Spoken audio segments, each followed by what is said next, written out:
बात करेंगे तो ये भर्ती 1 से लेकर यानी कि 1 से लेकर और 12 तक होगी। यानी शिक्षक भर्ती जो सभी लेवल हैं यहाँ पर 1 से 5, 6 से 8, 9 से 10, 11, 12, ठीक है। यानी कि सभी के लिए यहाँ पर भर्ती होगी सभी के लिए। तो यहाँ पर बात करेंगे हम कंप्लीट अदर स्टेट में यदि आप किसी अदर कोई सीट से और आवेदन करना चाहते हैं क्या क्या आपके पास होना चाहिए और क्या क्या इसकी यानी कि क्वालिफिकेशन रखी गई है।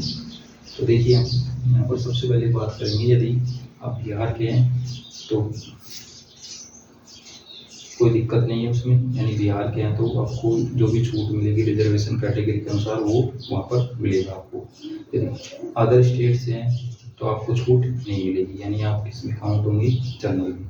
तो यहाँ पर बात करें जैसे आप अदर स्टेट से हैं, जनरल में 200 सीट है और पुरुष यानी मेल की सीट है 100। तो आप चाहे किसी भी कैटेगरी से हो अदर स्टेट से बिहार को छोड़कर, तो आप क्या होगी जनरल में ही क्वालिफाई, यानी आपको सिलेक्शन आपका जो होगा मेरिट इसमें जनरल में होगा, वो भी पुरुष अभ्यर्थी की जो सीट होंगी उन्हीं में सिलेक्शन होगा, न कि महिला अभ्यर्थी की। जैसे महिला अभ्यर्थी की यहाँ पर मान लीजिए 50 सीट है, पुरुष की 100 है, तो आपका सिलेक्शन जो होगा कहाँ पर होगा, यानी जो पुरुष अभ्यर्थी की सीट है जनरल कैटेगरी में उसी में होगा। जो भी सब्जेक्ट होगा आपका उसमें जो यानी कि आप देख सकते हैं जो नोटिफिकेशन आएगा तो आपको डिटेल जो आएगा कैटेगरी वाइज वो टेलीग्राम पर मिल जाएगा, राजस्थान टीचिंग एग्जाम।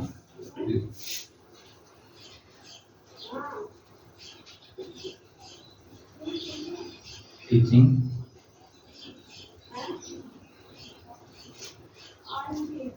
इस पर मिल जाएगी, PDF आएगी जब कंप्लीट। तो देखिए यहाँ पर यानी कि आपको जनरल कैटेगरी में ही फाइट करना पड़ेगा यदि आप किसी अदर स्टेट से हैं। सबसे ज़रूरी बात ये है कि आप सोचो कि आप किसी भी कैटेगरी में हैं तो आप वहाँ पर आपको छूट नहीं मिलेगी। अब इसके बाद हम बात करें तो 1 से 5 के लिए आपके पास में CTET पेपर फर्स्ट यानी आपको क्लियर होना चाहिए, वो भी जनरल कैटेगरी की। यदि यहाँ पर आप अपने स्टेट में किसी रिजर्व कैटेगरी में और आपके मान लो 90 नंबर नहीं आ रहे हैं उसमें CTET में और कम आ रहे हैं अपनी कैटेगरी के अनुसार, ठीक है ना, लेकिन वहाँ पर आपको जनरल के लिए आपको 90 ही आने जाएंगे। तो यानी कि CTET पेपर फर्स्ट आपका क्लियर होना चाहिए। साथ में जैसे DSTC बोलते हैं, डिप्लोमा जिसको बोलते हैं एलिमेंट्री एजुकेशन का, तो एलिमेंट्री एजुकेशन में आपके पास में डिप्लोमा होना चाहिए जिसे DLED DSTC बोलते हैं। उसके बाद में आपके 12th में 50% अंक होना जरूरी है। क्या 50% अंक होना जरूरी है, ये 1 से 5 के लिए। तो इसकी पोस्ट लगभग कितनी है यहाँ पर 5000 यहाँ पर पोस्ट है इसकी, यानी इसमें वृद्धि भी हो सकती है और कमी भी हो सकती है। फिर इसके बाद हम बात करें 6 से 8 के लिए। 6 से 8 के लिए यानी कि CTET पेपर सेकंड आपका यदि क्लियर है तो यदि आप बिहार में तो वहाँ पर BTET होता है, तो BTET आपने कर रखा होगा, इसी प्रकार यहाँ पर BTET फर्स्ट होगा। तो CTET यदि सेकंड पेपर क्लियर है आपका अदर स्टेट से है तो जनरल कैटेगरी के अनुसार और उसी में स्टेट में है बिहार में तो कैटेगरी के अनुसार, तो साथ में आपकी ग्रेजुएशन और BEd होना जरूरी है, BEd और ग्रेजुएशन होना जरूरी है। इसके बाद हम बात करें यहाँ पर सब्जेक्ट कॉम्बिनेशन हो रहा है अलग अलग सब्जेक्ट, जैसे मैथ, ठीक है ना, SS,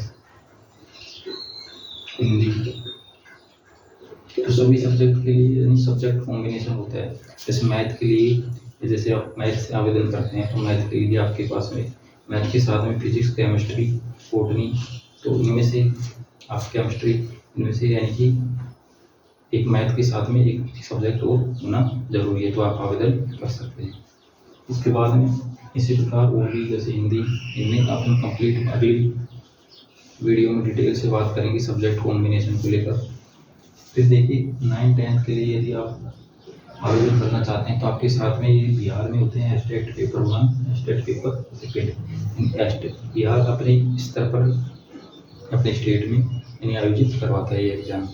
9th 10th के लिए आपके पास में स्टेट क्लियर होना चाहिए, साथ में BEd और ग्रेजुएशन होना जरूरी है।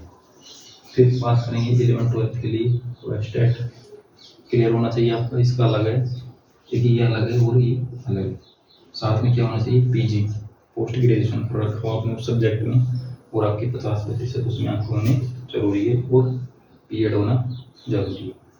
ये ध्यान रखना, पीजी में 50% और बीएड। इसके लिए 11th-12th के जो टीचर हैं जिसको लेक्चरर बोलते हैं पीजीटी वैकेंसी के लिए।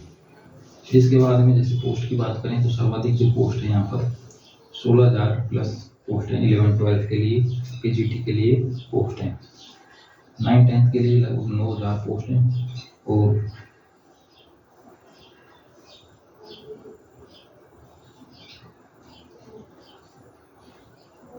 और यहाँ पर बात करें तो यहाँ पर कम है पोस्ट शायद, ठीक है ना, यहाँ पर कंफर्म नहीं है, मैं बता दूंगा आपको।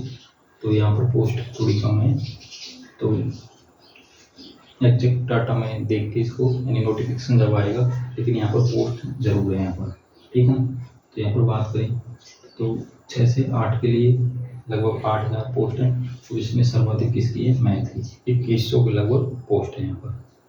फिर इसके बाद 1 से 5 के लिए लगभग 5,000 पोस्ट है यहाँ पर।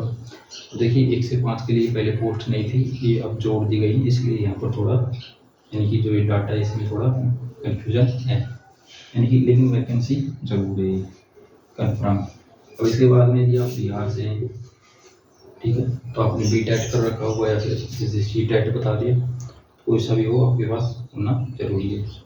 अदर स्टेट से हैं तो आप जैसे मैंने बता दिया कि जनरल कैटेगरी में ही आप क्वालिफाई करेंगे, यानी आप किसी भी कैटेगरी से हो तो आपको कहाँ जाना है, जनरल में ही वहाँ पर सिलेक्शन होगा।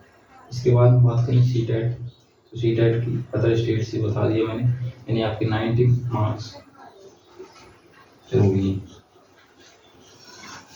150 में से, तो आप जनरल कैटेगरी में शामिल हो पाओगे।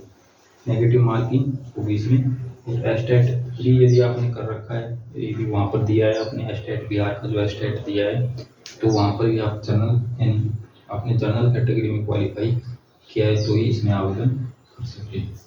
तो पोस्ट है, लेकिन इनमें कन्फर्म है कि ये पोस्ट है यहाँ पर, ठीक है। तो अब इनमें देखिए सब्जेक्ट वाइज पोस्ट है जो, और सब्जेक्ट कॉम्बिनेशन जो है ये आपको अब अगले वीडियो में देखने को मिल जाएगा। इसके बाद बात करें यहाँ पर सिलेक्शन जो प्रोसेस होगा, देखिए इस बार यहाँ पर प्री और मेंस होगा, पहले प्री होगा फिर उसका रिजल्ट आएगा, ठीक है। फिर उसके बाद में रिजल्ट आने के बाद जो सिलेक्शन होगा उनका दोबारा एग्जाम होगा, फिर उसके बाद में जो मेरिट बनेगी फाइनल। पहले 1, 2, 3 में यानी कि एक ही चरण में एग्जाम होता था, जैसे सब जीके और जो आपका सब्जेक्ट है वो, लेकिन इस बार इन्होंने क्या किया है, प्री और मेंस करने की पूरी संभावना